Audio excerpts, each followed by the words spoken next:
আমরা তো সবাই মোটামুটি ট্রেনে করে সফর করি, সবাই ট্রেনে করে মোটামুটি কোথাও না কোথাও রিলেশন বাড়ি বেড়াতে সবাই যাই। দেখবেন হয়তো আপনি একটা ট্রেনে বসে আছেন, ট্রেনটা হয়তো লোকাল বা স্লিপার ক্লাসে বসে আছেন। স্লিপার ক্লাসে এমনিতেই ভিড় ভিড় হয়, প্রচণ্ড চেঁচামেচি আওয়াজ, সব কিছুই মোটামুটি ওখানে হয়। তো আপনি হয়তো বসে যাচ্ছেন, আপনার ট্রেনটা হয়তো রাস্তায় কোনো প্ল্যাটফর্মে দাঁড়িয়েছে, তখন দেখবেন আপনার পাশ দিয়ে হয়তো একটা সুপারফাস্ট, একটা এক্সপ্রেস ট্রেন বেরিয়ে যাচ্ছে, বা ও হয়তো দাঁড়িয়ে আছে ওই দিকে।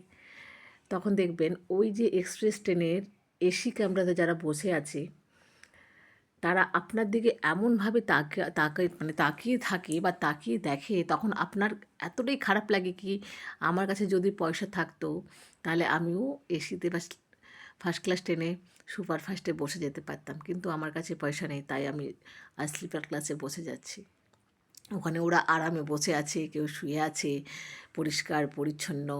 হুম আর আমরা একটা স্লিপার ক্লাসে বসে আছি যেখানে হকার, চেঁচামেচি, আওয়াজ, তার মধ্যে আবার অনেক সময় ট্রেনের মধ্যে ঝগড়াঝাঁটি, মানে একটা অস্বাস্থ্যকর পরিবেশ।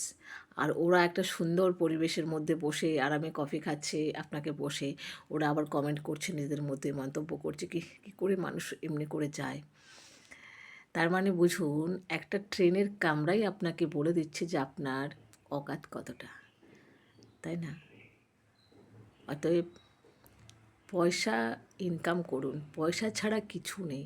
পয়সাই আপনাকে আপনার স্ট্যাটাসটা বুঝিয়ে দিচ্ছে যে আপনি কোন স্ট্যাটাসের মধ্যে পড়েন।